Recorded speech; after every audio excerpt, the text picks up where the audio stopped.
नमस्कार, स्वागत है आपका एमपी न्यूज में। मैं हूं आपके साथ शालिनी। आइए बढ़ते हैं आज की बड़ी खबर की ओर। सोयाबीन और मक्का की फसल का उचित मूल्य न मिलने से किसान चिंतित।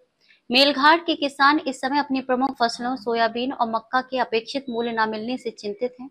एक और दिवाली जैसे बड़े त्योहार के नजदीक आने से बाजार में कृषि उत्पादों के दाम गिर गए हैं और किसानों के चेहरों पर चिंता की लकीरें उभर आई हैं। निजी व्यापारियों से सोयाबीन को फिलहाल 3,000 से 3,500 रुपए प्रति क्विंटल का भाव मिल रहा है। वहीं दूसरी ओर मक्का को केवल 1,300 रुपए प्रति क्विंटल का भाव दिया जा रहा है।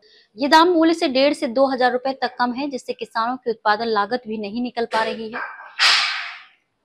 सरकार ने अभी तक सोयाबीन और मक्का की खरीद के लिए सरकारी केंद्र शुरू नहीं किए हैं, जिससे किसान अपनी उपज बेचने के विकल्प तलाश रहे हैं।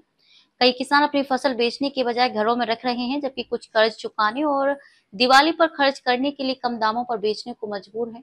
सोयाबीन और मक्का दोनों ही इस क्षेत्र की मुख्य नकदी फसलें हैं और किसानों की वार्षिक आय इन्हीं पर निर्भर करती है। बाजार भाव में गिरावट के कारण किसानों की मेहनत पर पानी फिर गया है। स्थानीय किसानों का कहना है कि उन्होंने पूरे सीजन कड़ी मेहनत की, लेकिन अब फसल हाथ में है लेकिन दाम नहीं है। दिवाली है लेकिन घर में उजाला नहीं है। अगर बाजार भाव में न्याय नहीं है तो सवाल ये है कि अगले साल कौन सी फसल खरीदें।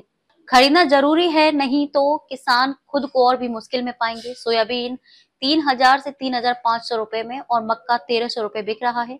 मेलघाट के किसान चिंतित हैं और उनकी दिवाली पर अंधेरा छा गया है। खबरों में अब तक के लिए बस इतना ही। फिर होगी आपसे मुलाकात, तब तक के लिए नमस्कार और देखते रहिए एमपी न्यूज।